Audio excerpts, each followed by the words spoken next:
Something big is My unfolding. fellow Americans, this is Liberation Day, waiting for a long time. April 2nd, 2025 will forever be remembered as the day American industry was reborn, the day America's destiny was reclaimed, and the day that we began to make America wealthy again. While the world watches Ukraine, a new layer of conflict is taking shape, one that ties together politics, war, and money. We are here together today. I have outlined in this letter to the leaders the Rearm Europe plan. This set of proposals focuses on how to use all the financial levers at our disposal in order to help member states to quickly and significantly increase expenditures in defence capabilities, urgently now, but also over a longer period of time over this decade. Trump is speaking louder than ever. Tariffs, the stock market is shaking, and Europe is preparing for what could be the most expensive defense buildup since the Cold War. This isn't just news. This affects your future. Let's take a closer look. While the U.S. is in political chaos, Europe is preparing for conflict in a different way. Billions are being allocated to strengthen national defense. Germany, France, the Netherlands, Poland, and Sweden, each ramping up their military budgets. And the Secretary General will start with a statement, and then we'll follow with your questions. Yes, good afternoon. We have just concluded 2 very productive days of meetings covering a wide range of issues. Allies heard a very clear message from Secretary Rubio about US commitment to NATO, and also a very clear expectation that Europe and Canada must take more responsibility for our shared security and continue to ramp up defense spending. The consensus from the discussions these 2 days is that as the world grows more dangerous, we need NATO more than ever.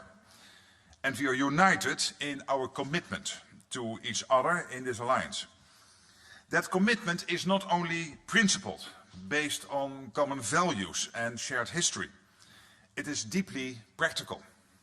We face real threats to our security, the most direct from Russia.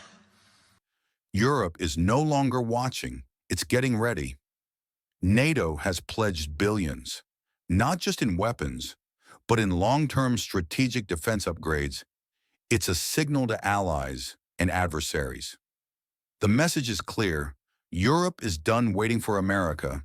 A new strategy is in motion, and it's moving fast. Whether it's fear or strategy, the result is the same. Tensions are no longer just headlines. They're shaping military budgets, investor confidence, and alliances worldwide.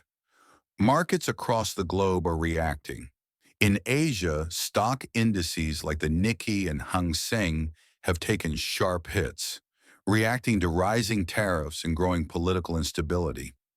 European markets are following suit, with investors pulling back in anticipation of more volatility. Safe havens like gold and government bonds are rising. That usually means one thing: fear is spreading. It's not just stocks. The global supply chain is once again under threat.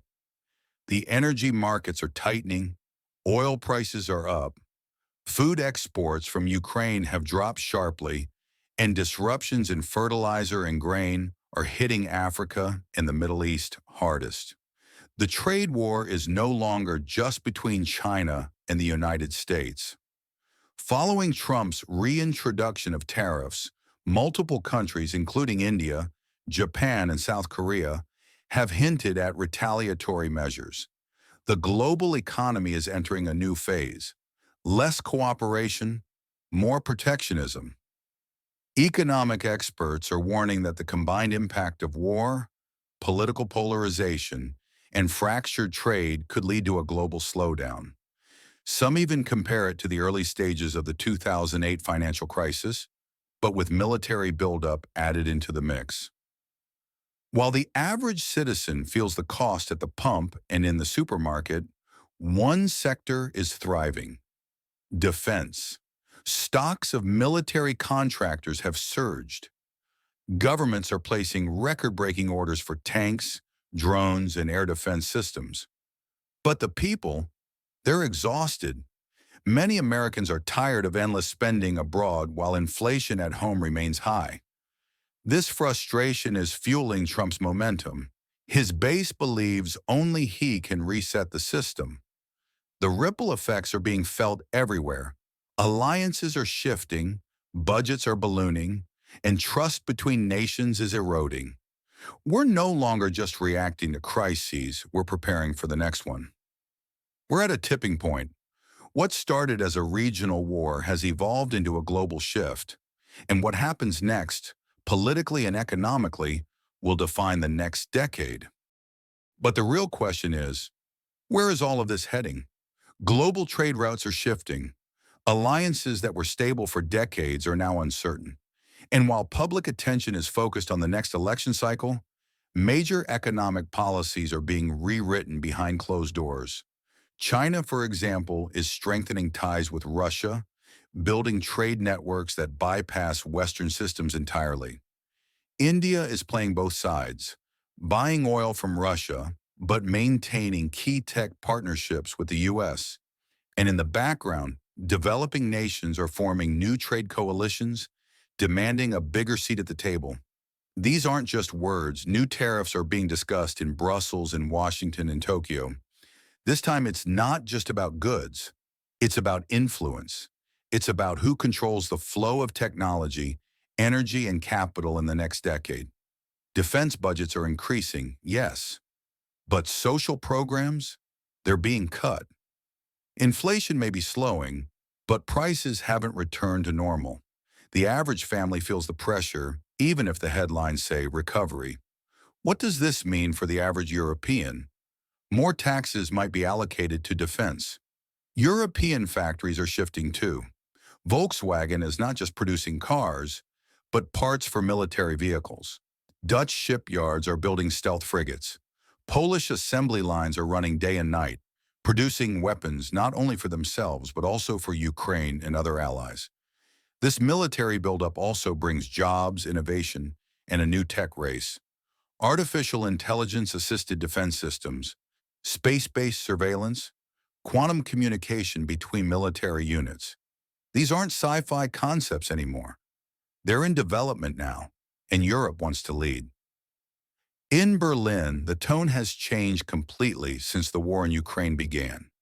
Germany, historically cautious, is now committing more than 100 billion euros to modernize its military. New fighter jets, tanks, and digital command systems are in development. This is the largest military investment Germany has made since World War II. In Paris, France isn't just investing, it's expanding its influence. The French defense budget is set to exceed 60 billion euros by 2030. But for France, it's not just about protection. It's about remaining a dominant European power, with military presence in Africa, the Middle East, and now Eastern Europe. In the next video, we'll dive deeper into Trump's economic demands. What does he really want from China? Why are allies like Japan and South Korea suddenly nervous? And what does this mean for Europe if it's caught in the middle of a second Cold War? We'll also explore the global tariff war that's re-emerging, who it hurts, who it helps, and how it could reshape every part of your daily life. Thanks for watching. If you found this video valuable, consider subscribing. We're just getting started. This global story is unfolding fast, and we'll be breaking it down one layer at a time. Share your thoughts in the comments. What do you think is really happening behind the scenes? Until next time, stay sharp, stay informed.